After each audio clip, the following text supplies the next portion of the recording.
Devotees, come forth. Okay, three so far.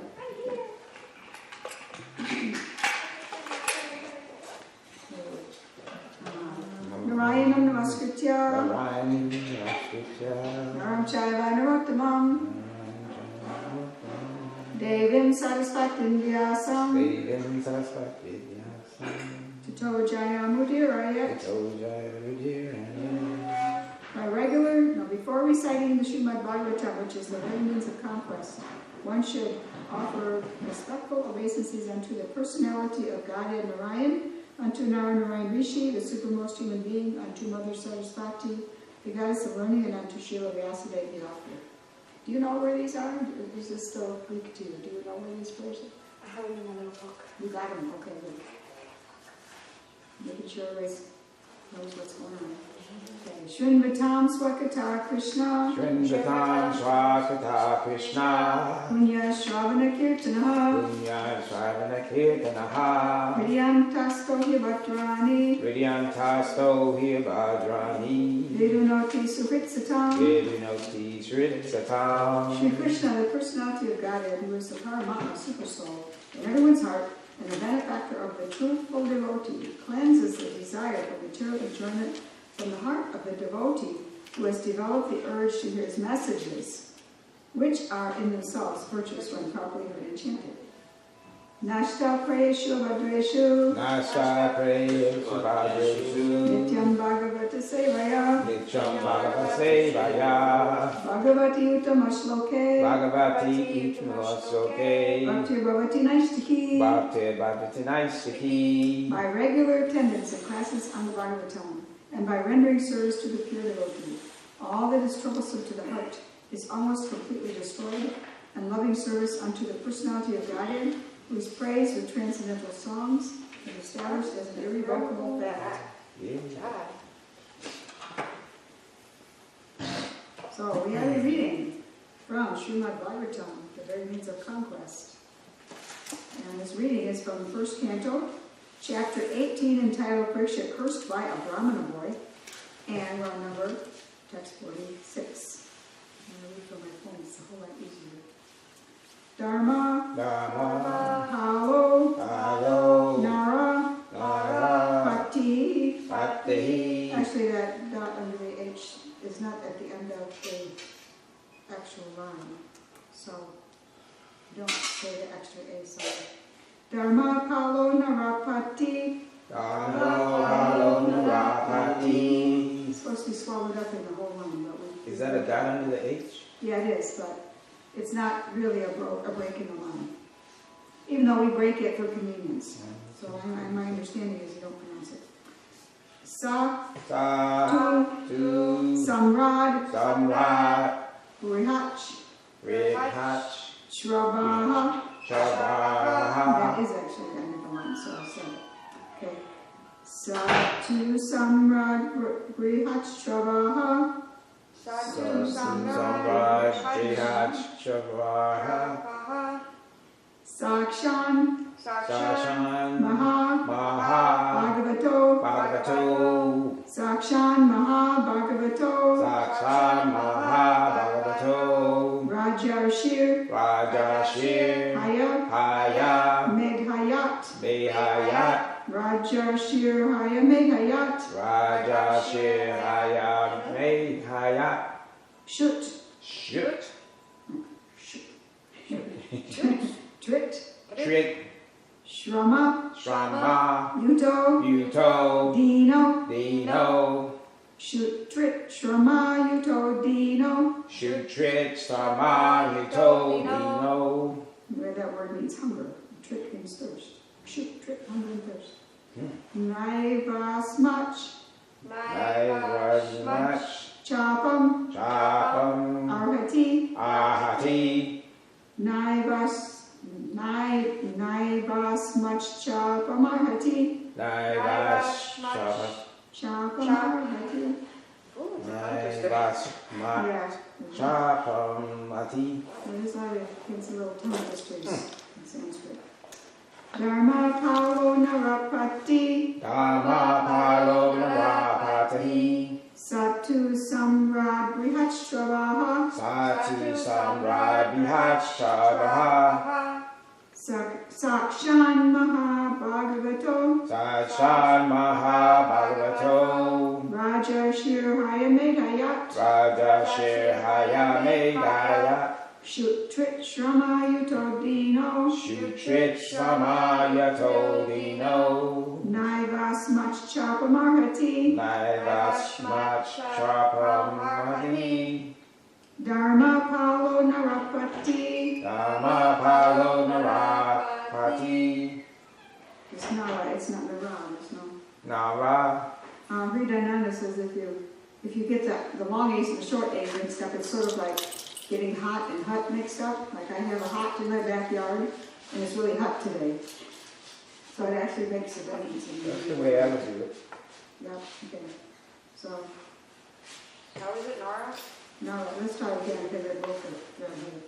Dharma Palo Narapati, Dhamma Palo Narapati, Satu Samrad Brihachtravaha, Statu Samrad Vihachtravaha, Sakshan Maha Bhagavato, Sakshan Maha Bhagavato, Rajarshir Haya Medhayat, Rajashir Haya Medhayat, Shutrit Shrama Yuto Dino, Shutrit Samayato Dino, Naivasmach Chapamarhati, Naivasmach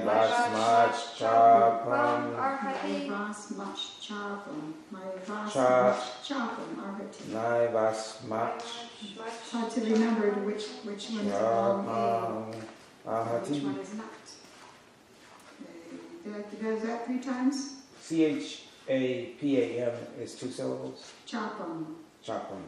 Chop 'em up. Chop them up. So it's not a double C. It means curse too. So it's shapam is the actual word, but to make it flow, naivas mach chapam, it just changes to fit the flow. Naivach mach chapam ahati. Yeah.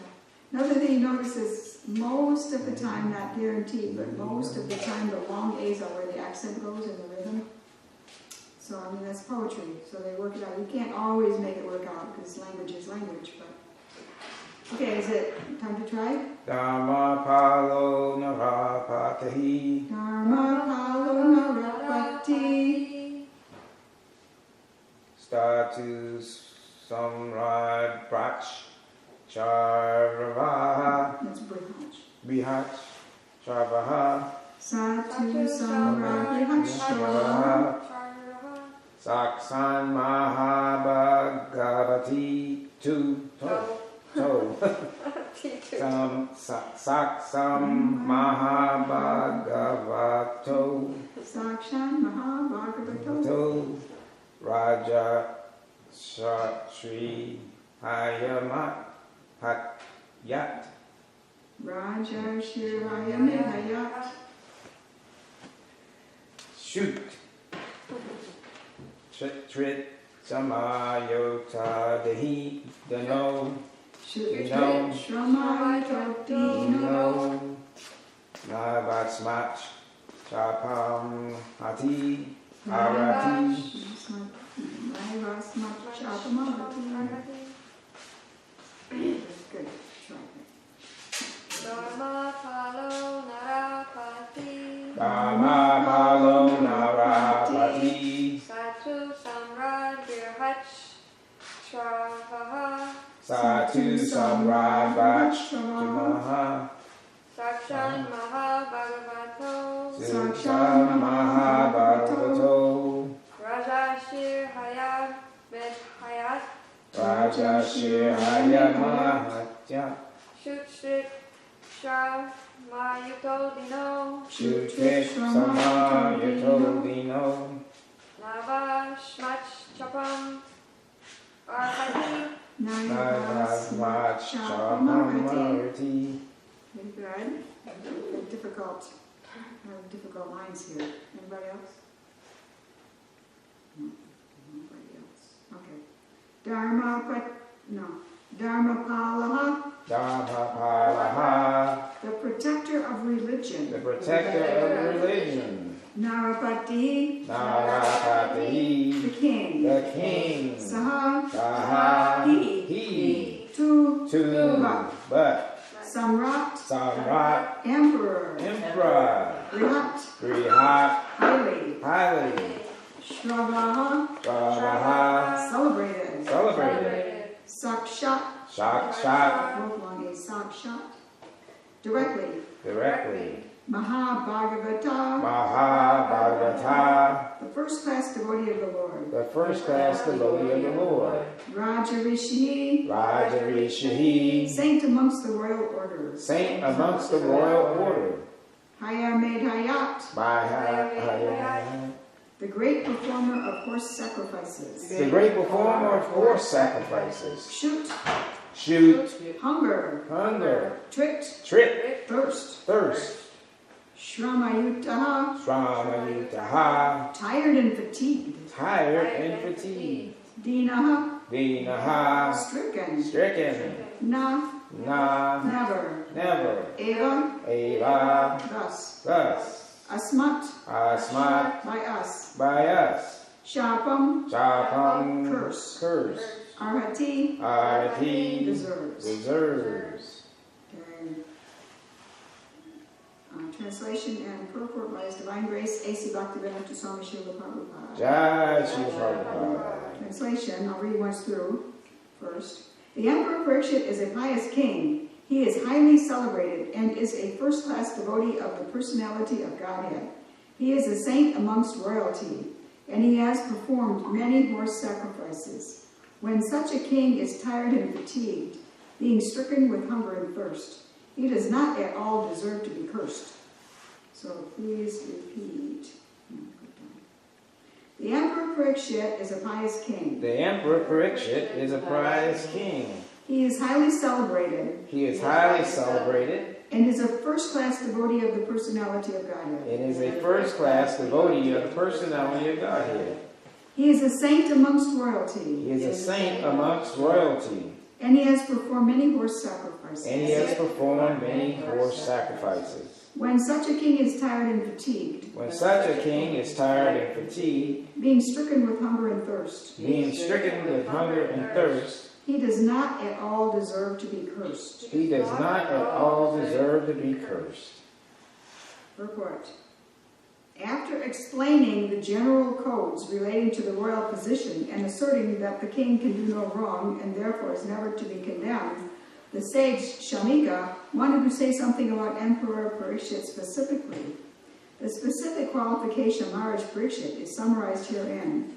The king, even calculated as a king only, was most celebrated as a ruler who administered the religious principles of the royal order.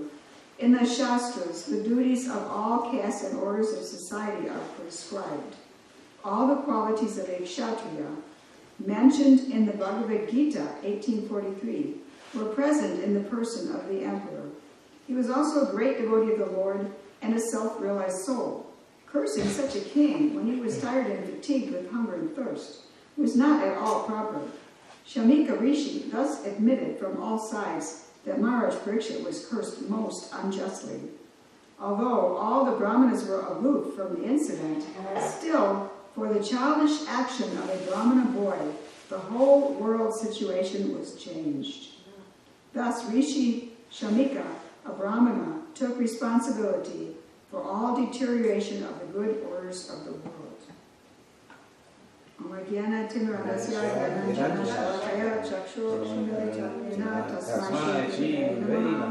was born in the darkness of ignorance, and the spiritual master opened my eyes with the torch of knowledge, and offer my respectful obeisances. So, what should I start with? First of all, I'm going to start with something that Prabhupada doesn't mention. He doesn't mention the horse sacrifices that are in the verse. He doesn't discuss them. But one thing, just briefly, what we can glean from that is he was very powerful because it's a super expensive, big sacrifice. So he was a very powerful king to do that. And the other thing is, when they sacrificed an animal, they gave the animal new life, not just killed it. And we aren't allowed to do that anymore because we aren't able to give the animal new life anymore. And the sacrifices, in fact, were stopped by Buddha because people were just using sacrifices to kill animals, just like they were doing in the Bible. In the Old Testament, they had these sacrifices that they were supposed to do with the animals. And then Jesus was not very pleased with that. He drove the animals out of the temple and opened the cages that the birds were in and overturned the money changers' tables because they were just killing animals it was just for meat. There was no devotion in it. So that's what happens to animal sacrifices. Originally, it was for giving new life to the animal and many other purposes. So you're talking about Jews now? Yeah, in the Old Testament, they had sacrifices too. Where was this, where is it from, what you're saying? On the Bible. In the Bible, that when Jesus entered the temple, he overturned the tables of the money changers, and because the people who read this are usually meat eaters, they don't mention that Jesus drove the cattle out of the temple. They were meant for slaughter. And he drove them out with a whip of cords, made them run away. Thank you very much. Yeah, and he opened the cages and let the birds out. Mm-hmm. So In it the says movie that. Jesus of Nazareth, they make it sound like it was all about money. You know? Yeah, I know, they like to stress the money part, but Yeah, that's why it was freeing the animals too, yeah. Not the meat. Yeah. So the same thing happened to the Vedic sacrifices. It became a slaughterhouse, became for purpose of eating meat, so Buddha stopped it. And so anyways, this was before it got that way. So he was, if you're in the ancient times, if you have a horse sacrifice, you give the horse new life. Besides accomplishing a whole lot of other things. And it's It's a fabulously expensive sacrifice. So it shows that the king was very powerful. And so anyway, Prabhupada did not discuss that, so that I know from other things I've read in his books. So, so then he's talking about, in the Shastras, the duties of all castes and orders of society are prescribed. So all the qualities of a Kshatriya mentioned in the Bhagavad Gita were present in the person of the emperor. So click on that and go there. So it is heroism, power, determination, resourcefulness, courage in battle, generosity, and leadership are the natural qualities of work for the Kshatriyas. Elsewhere, two other places in the Bhagavatam, more places than that, but especially when Bhishma was giving instruction to Yudhisthira about how to rule, it's abbreviated very much in the Bhagavatam because it's gone into in depth in the Mahabharata, but in the purport, Prabhupada explained, and he gives the qualifications of the different castes, the different varnas and orders of life. He gives the qualification briefly. So that's in the first canto when Bhishma was passing away. And then in the 7-Eleven, like the food store, 7-Eleven, the little quick stop place they used to have. I don't know, they still have 7-Elevens? Somewhere. Anyway, you used to always have 7-Elevens. And if you don't remember the story, you can remember it rhymes. So the 7th canto, chapter 11, and through the rest of the canto, it describes the qualities and duties of the different castes and orders. And it's very, very instructive, several chapters on that, especially 11. It gives the qualities and duties. So when we talk about Varnashram, of course Americans know that we're supposed to find a kind of work that's suited to us. But American thinking doesn't go beyond that.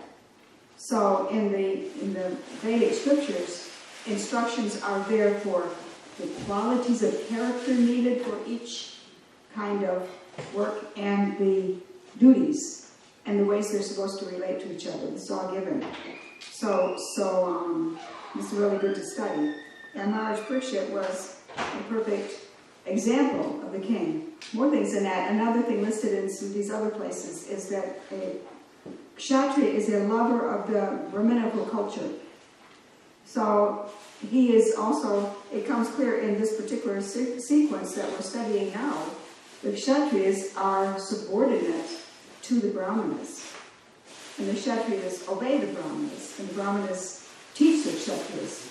So even though the Brahmanas are not interested in the business of management, and they don't go to war, usually, except that unless they're particularly, like Drona, that was his area of specialty as a Brahmana, was to teach martial arts, so he went to war because he was expert. But other than that, generally, Brahmanas are not interested in Kshatriya work.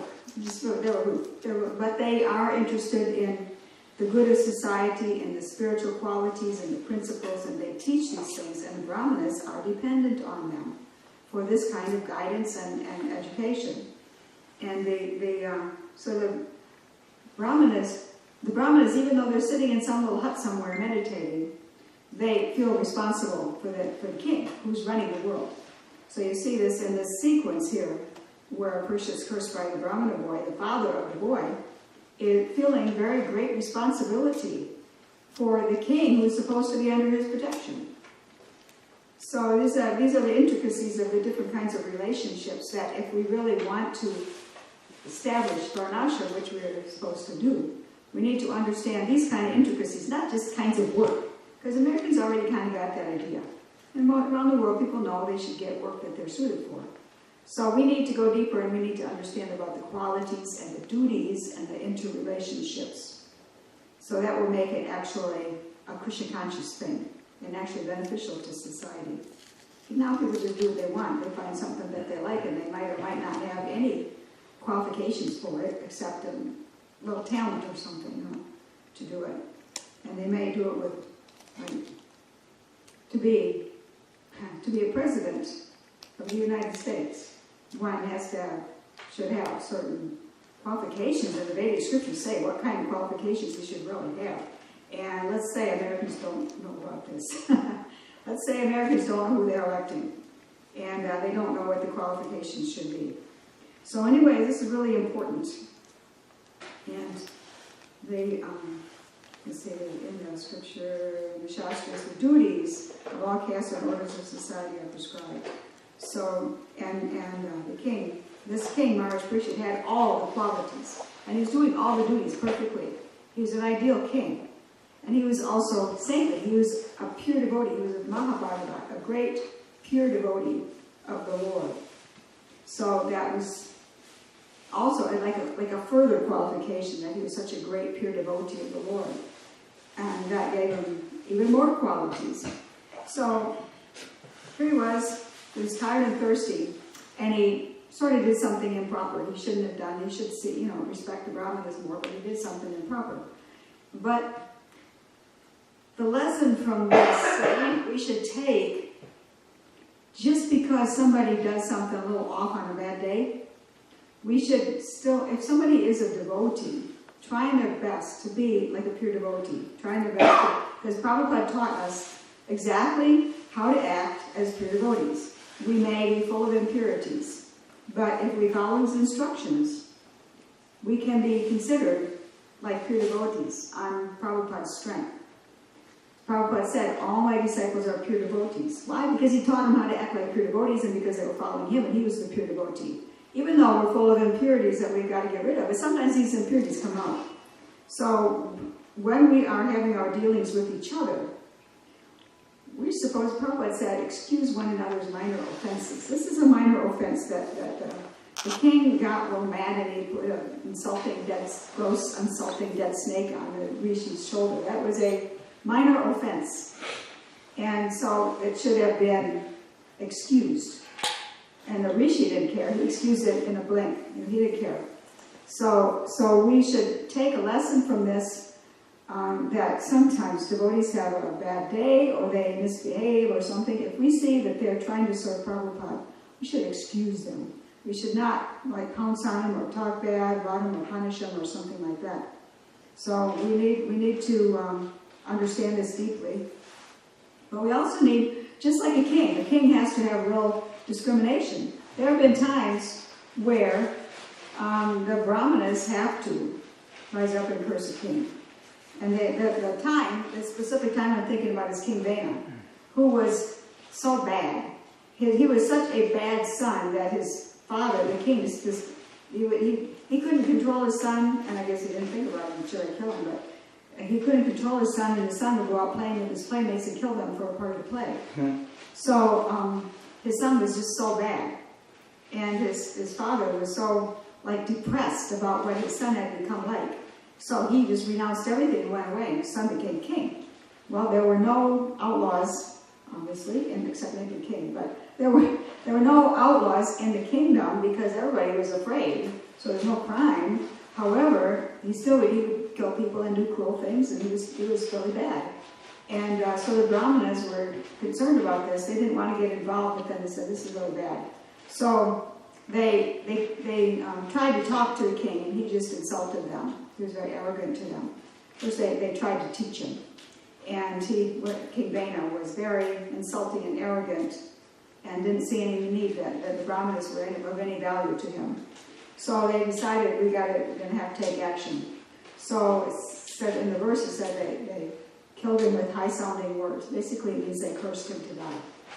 And then, of course, they knew some high Brahminical or mystical science or something of churning his body, and out came a personality was the embodiment of all the sins, the bad things, and he went his way. And then out came, is that Ritu Maharaj? From his legs. Yeah, but the bad went with the leg parts, and that personality went away, and then the good inheritance, the good qualities, latent good qualities, or they came out as King Ritu. I got the story right. So, and Ritu was very, very pure, great devotee king. He was a Rajarshi, saintly king. So anyway, there could be a time when the Brahmanas should curse the king. And they have the power, they should have the power to do that in the ancient times. Nowadays, Nobody's got that kind of power to either have a horse sacrificed the right way or to curse kings or to solve things by curses or anything, any such thing like that. So Brahmanas are very weak like that today as a class.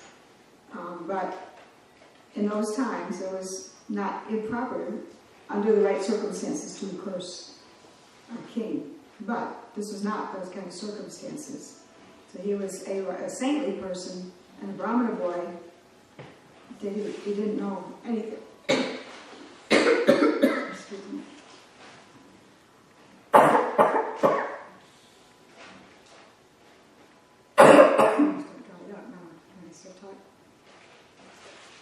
Give me a minute now, think also.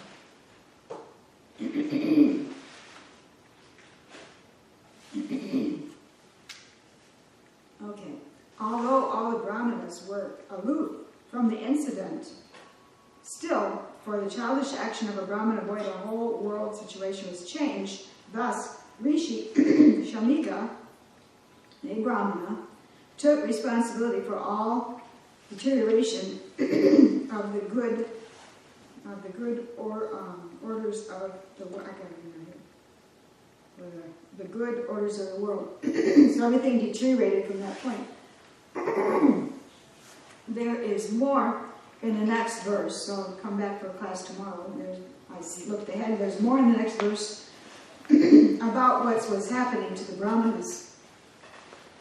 But, sorry. Do you need water, Martha? I won't help. That's fresh water I put there. I won't help though. Oh. I mean, no, I just spill it down my shirt anyway. I could change it. Or you I can- changed No, it. I just spill it on myself. No, but it's not a water issue. It's some dry mucus sitting there on the downside, so it'll go away. Water never helps.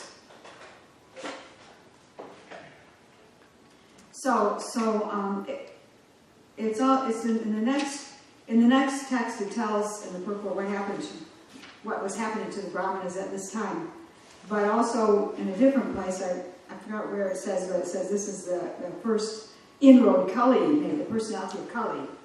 So I'm going to talk about that a little bit.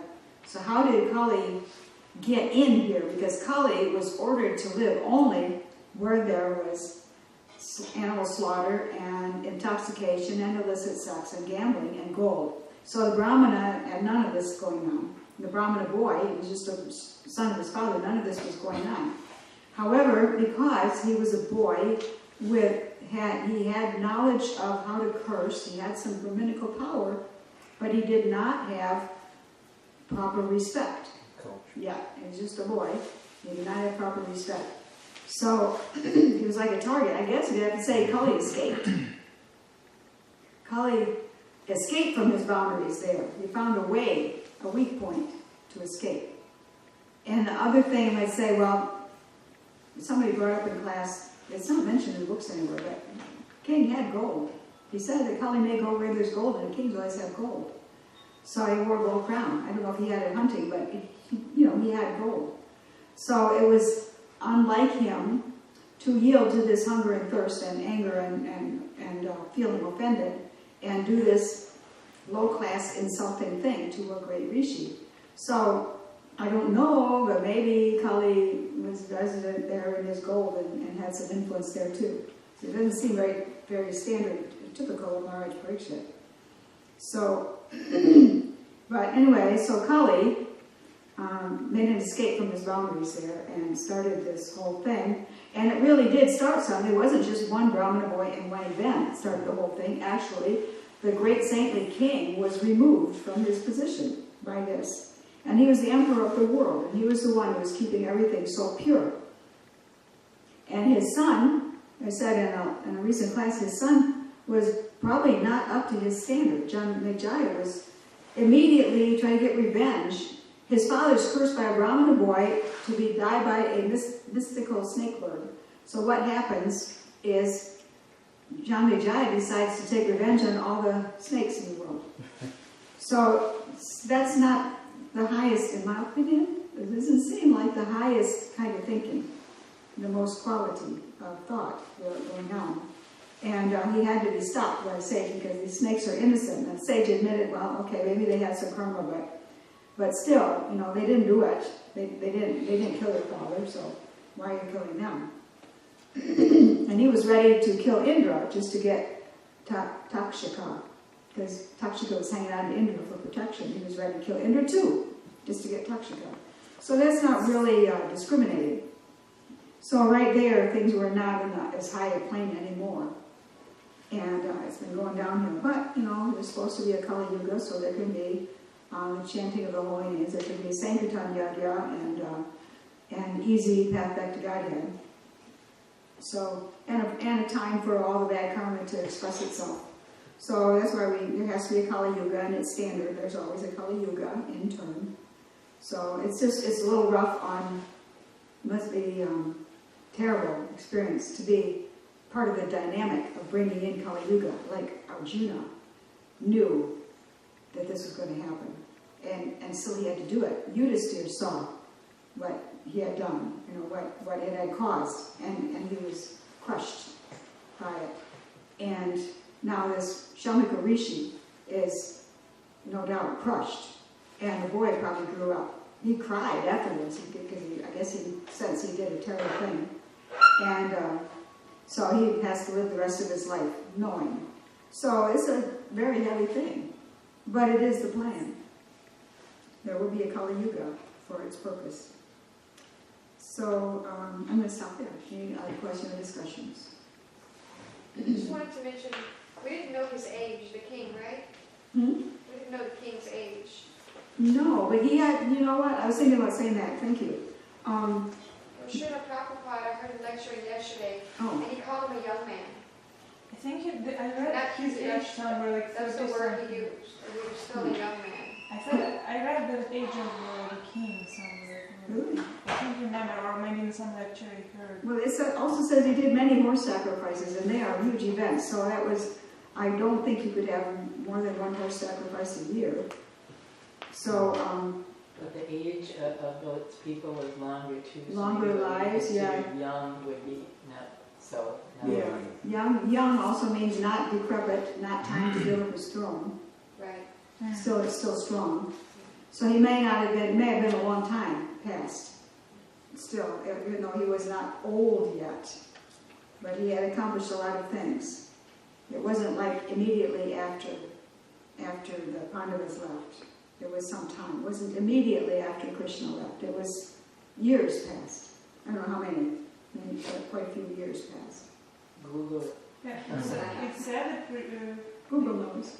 that Parikshit, he died at the age of 60. 60. Yeah, and he was 20, it's from Madhava-priya, it said. Oh, And he was okay. ruling 29 years. So then he's very young. At least for this age. Even in the Bible, we have evidence of the longer lifetimes, because in the Bible, the patriarchs are listed as having lifetimes of 900 some years each, and then it starts decreasing. So it's a gradual. Some of the changes from the previous age into Kali Yuga are gradual, and some of them, as we can see, have been quite painfully abrupt. So, anything else?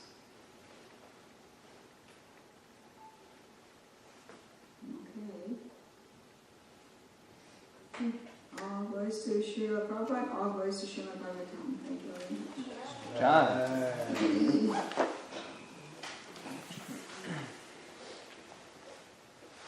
Okay, Baba,